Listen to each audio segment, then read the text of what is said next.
हमारे आज के टॉपिक का नाम है एंजाइम्स और ये फर्स्ट ईयर बायोलॉजी का चैप्टर नंबर 5 है। तो आज हम इसमें बेसिकली इसके इंट्रोडक्शन को देखेंगे। तो चलिए चलते हैं आज के टॉपिक पे। बात ये है कि जो लिविंग थिंग्स होती हैं उनकी बॉडी में बहुत सारे केमिकल रिएक्शंस हो रहे होते हैं और किसी भी ज़िंदा चीज़ को देख के हमें ये आसानी से पता चल जाता है कि उसके अंदर क्या केमिकल रिएक्शन सही तरीके से हो रहे हैं या नहीं हो रहे। तो इसका ये मतलब हुआ कि जो ज़िंदा चीज़ें होती हैं वो बेसिकली दिखा रही होती हैं या वो रिफ्लेक्शन शो कर रही होती हैं कि उनकी बॉडी में क्या हो रहा है। जैसा कि फॉर एग्ज़ाम्पल उनकी बॉडी में सब केमिकल रिएक्शंस या सारे काम बिल्कुल दुरुस्त तरीके से हो रही हैं तो डेफ़िनेटली वो सेहतमंद नज़र आएँगे। लेकिन अगर उनकी बॉडी में होने वाले केमिकल रिएक्शंस कहीं पे ख़राब हैं या कुछ गड़बड़ है तो फिर वो बीमार नज़र आएँगे। तो ये बहुत ज़्यादा ज़रूरी है कि बॉडी में होने वाले तमाम के तमाम केमिकल रिएक्शंस जो है वो सही तरीके से होते रहें, वगरना जो है वो बॉडी अफ़ेक्टेड होगी, ठीक है? तो लिविंग थिंग की बॉडी में होने वाले तमाम के तमाम केमिकल रिएक्शंस को हम मेटाबॉलिज़्म कहते हैं। अगर हम इसको डिफ़ाइन करें तो वो तमाम की तमाम केमिकल एक्टिविटीज़ जो ज़िंदा बॉडीज़ में हो रही हैं या लिविंग थिंग्स में हो रही हैं, उनको हम मेटाबॉलिज़्म कहते हैं। अब ये जो मेटाबॉलिज़्म है या केमिकल रिएक्शंस हैं, इनको हमारी बॉडी में एंजाइम्स करवाते हैं। अब हम एंजाइम्स को डिफ़ाइन करेंगे। अगर हम एंजाइम्स की डेफ़िनेशन की बात करें, तो एंजाइम्स बड़े ही ख़ास किस्म की प्रोटीन्स होती हैं, जिनका बुनियादी काम होता है केमिकल रिएक्शंस को स्पीड अप करना या तेज़ करना। अब ये हमारी बॉडी में केमिकल रिएक्शंस को कैसे स्पीड अप करते हैं? उसका इनके पास सिर्फ़ एक ही तरीका है कि उन केमिकल रिएक्शंस को स्टार्ट करने के लिए जो तवानाई चाहिए है या जो एक्टिवेशन एनर्जी चाहिए है, ये उसकी रिक्वायरमेंट को कम कर देते हैं, ठीक है? अब जब ये रिक्वायरमेंट कम हो जाती है तो फिर केमिकल रिएक्शन बड़ी तेज़ी से होते हैं और सबसे बड़ी ख़ास बात कि आफ्टर द केमिकल रिएक्शन इनके अंदर कोई तब्दीली नहीं आती।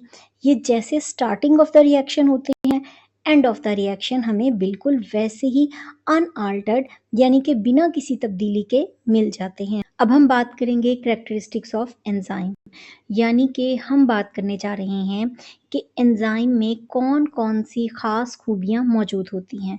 तो जो सबसे पहला कैरेक्टरिस्टिक है वो है इसका स्ट्रक्चर। तो बात ये है कि एंजाइम्स आम तौर पर प्रोटीन्स होते हैं और किस तरह की प्रोटीन्स होती हैं? ये 3 डायमेंशनल प्रोटीन्स होती हैं और ये ग्लोबुलर किस्म की प्रोटीन्स होती हैं, यानी कि एलिप्सॉइडल सी या बेज़ी सी शक्ल की ये प्रोटीन्स होती हैं।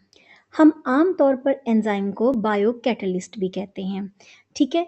तो बायो का मतलब होता है लाइफ या लिविंग थिंग, कैटलिस्ट का मतलब होता है एक ऐसा केमिकल जो केमिकल रिएक्शन को स्पीड अप करेगा। तो एंजाइम्स जो हैं वो बायोलॉजिकल कैटलिस्ट होते हैं, यानी कि ज़िंदा चीज़ों के अंदर जो केमिकल रिएक्शंस होते हैं, उनको स्पीड अप करते हैं, बढ़ाते हैं या एक्सेलरेट करते हैं, तेज़ करते हैं, ठीक है? तो इसीलिए हम इनको बायो कैटलिस्ट भी कहते हैं। देखिए एंजाइम्स जो होते हैं ना उनकी वजह से होता ये है कि केमिकल रिएक्शन की रफ्तार 10 रेज़ टू पावर 3 से लेके 10 रेज़ टू पावर 8 टाइम्स बढ़ जाती है, ठीक है? यानी कि अगर कोई रिएक्शन एंजाइम की मदद से होता है तो वो इतने गुना जो है वो बढ़ जाता है। इससे रिलेटेड जो है वो एक येलो बॉक्स भी बुक में दिया गया है, उसका भी ज़िक्र कर लेते हैं, जिसमें उन्होंने ये बताया है कि फॉर एग्ज़ाम्पल आपकी बॉडी में एक केमिकल रिएक्शन हो रहा है और वो एंजाइम की मदद से हो रहा है। तो हो सकता है कि वो सिर्फ़ और सिर्फ़ 30 मिनट के अंदर जो है वो मुकम्मल हो जाए। लेकिन अगर वही रिएक्शन आपकी बॉडी में हो बिना एंजाइम के, विदाउट एंजाइम, तो हो सकता है वो 1 साल ले मुकम्मल होने के लिए। यानी कि इतना स्लो हो जाए कि वो 1 साल में जाकर मुकम्मल हो।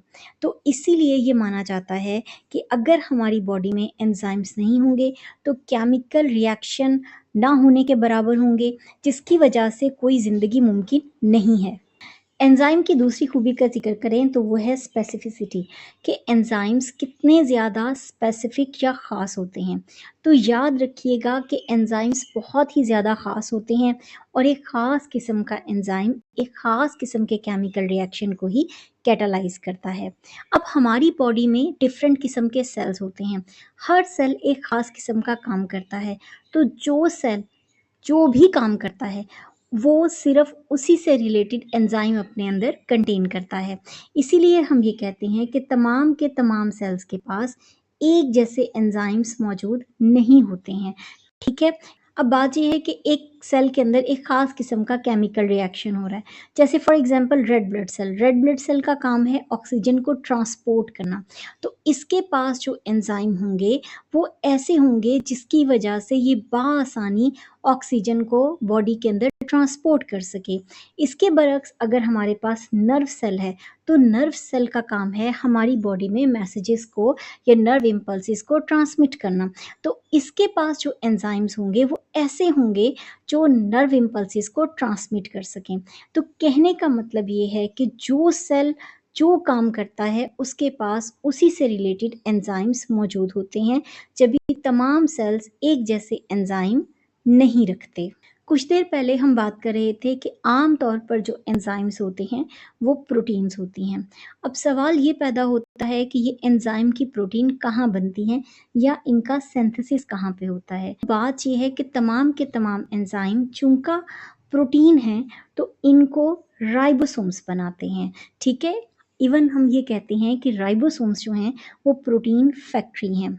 जब ये राइबोसोम्स एंजाइम बना लेते हैं तो ऐसा होता है कि बहुत सारे एंजाइम सेल के अंदर रह जाते हैं, वहीं पर स्टे करते हैं और सेल के अंदर ही काम करते हैं।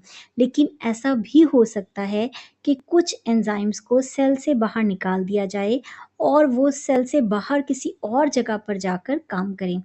अब चाहे एंजाइम सेल के अंदर काम करें, चाहे एंजाइम सेल से बाहर जाके काम करें, हर किस्म के एंजाइम को सेल के राइबोसोम ही बनाएंगे। अब बात करेंगे कि एंजाइम की अक्रेंस कहाँ पर है, यानी कि एंजाइम कहाँ कहाँ पाए जाते हैं। तो बात ये है कि ऐसा होता है कि एंजाइम सिर्फ उस जगह पर होते हैं जहाँ पर उन्होंने काम करना होता है। सेल के अंदर हो सकता है बहुत सारे एंजाइम साइटोप्लाज्म में मौजूद हों, क्योंकि उनका काम कहाँ पे होगा? साइटोप्लाज्म में। जैसा कि ग्लाइकोलाइसिस करने वाले एंजाइम। तो ग्लाइकोलाइसिस जो रेस्पिरेशन का पहला मरहला है, उसको करने के एंजाइम आपको साइटोप्लाज्म के अंदर मिलेंगे। इसी तरह से अगर कोई एंजाइम ऐसा है जो कोई ऐसा काम कर रहा है जो किसी ऑर्गेनेली से रिलेटेड है, तो फिर वो उस ऑर्गेनेली के साथ होगा। तो इसी तरह से कुछ एंजाइम जो होते हैं वो आपको राइबोसोम के साथ अटैच मिलते हैं, राइबोसोम के साथ स्टक मिलते हैं, क्योंकि वो राइबोसोम के काम में हेल्प कर रहे हैं। और राइबोसोम का काम क्या है? Protein synthesis. याद रखिएगा, प्रोटीन बनाने की फैक्ट्री हमारी बॉडी में राइबोसोम्स हैं। तो प्रोटीन बनाने वाले जितने भी एंजाइम होंगे वो आपको राइबोसोम्स के पास मिलेंगे। अब मैंने आपको बताया कि एंजाइम्स आम तौर पर वहाँ पर होते हैं, वहाँ पर पाए जाते हैं जहाँ पर उन्होंने काम करना होता है। अगर कोई एंजाइम ऐसे हैं जिन्होंने कोई ऐसा काम करना है जो किसी ऑर्गेनेली के अंदर होना है, तो फिर आपको वो एंजाइम उस ऑर्गेनेली की मेम्ब्रेन के अंदर मिलेंगे। जैसा कि फॉर एग्जांपल फोटोसिंथेसिस करने वाले एंजाइम आपको क्लोरोप्लास्ट में मिलेंगे, जैसा कि केल्विन साइकिल के एंजाइम आपको क्लोरोप्लास्ट में मिलेंगे। इसी तरह से जो रेस्पिरेशन में, जैसे फॉर एग्जांपल क्रेब्स साइकिल है, ठीक है, या इलेक्ट्रॉन ट्रांसपोर्ट चेन है, उसके एंजाइम आपको कहाँ पर मिलेंगे? उसके एंजाइम आपको मिलेंगे माइटोकॉन्ड्रिया में। तो मैं आपको एक दफ़ा फिर बता दूँ, एंजाइम वहीं पे पाए जाते हैं जहाँ पर उनका काम होता है। अगर कोई एंजाइम किसी ऑर्गेनेली में काम कर रहा है तो फिर वो उस ऑर्गेनेली के अंदर होगा। अगर कोई एंजाइम साइटोप्लाज्म में काम करना है तो फिर वो आपको साइटोप्लाज्म में मिलेगा। के साथ ही हमारा आज का टॉपिक ख़त्म होता है। काइंडली मेरे चैनल को ज़रूर सब्सक्राइब कीजिएगा। Thank you so much.